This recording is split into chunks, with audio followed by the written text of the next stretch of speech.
There's a hindering belief out there today that the spiritual path should not have a structure, that the spiritual path should just be all flowy and not rigid. That actually can be detrimental.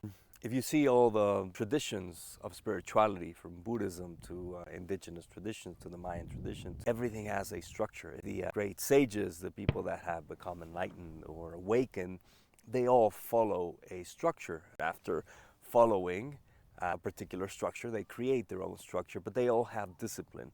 And there's protocols and there's steps for everything. Doing one day Kundalini yoga and another day ayahuasca and another day just something else and another day it's something else.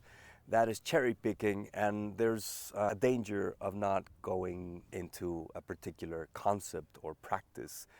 Why do we look for outcomes and structure and steps and everything else in life but in our spiritual path? Spirituality needs a certain level of outcomes and a structure and protocols to be followed, and that will give you freedom. Now, this doesn't mean that everything is rigid. On the contrary, you need to, in this structure, implement and strengthen your intuition and flow, but in a way that is healthy and not just unstructured. It's just like water. Water needs a recipient.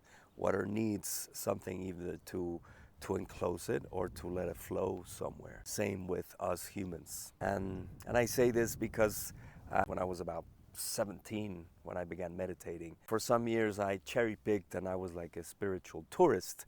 But that didn't help me grow spiritually and didn't allow me to get to know myself. I was just having all these mystical experiences, and there were things that I could just brag that I was doing. But when I specifically bumped into the Mayan path, that gave me a lot of structure. The Mayan path is not the only path, but I learned about protocols and steps and outcomes, because after following a particular discipline, we do expect certain outcomes, and that is great because at least you know where you're going to.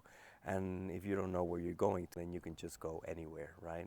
As some people say. What do you think of this? And please share your comments if you want. Thanks.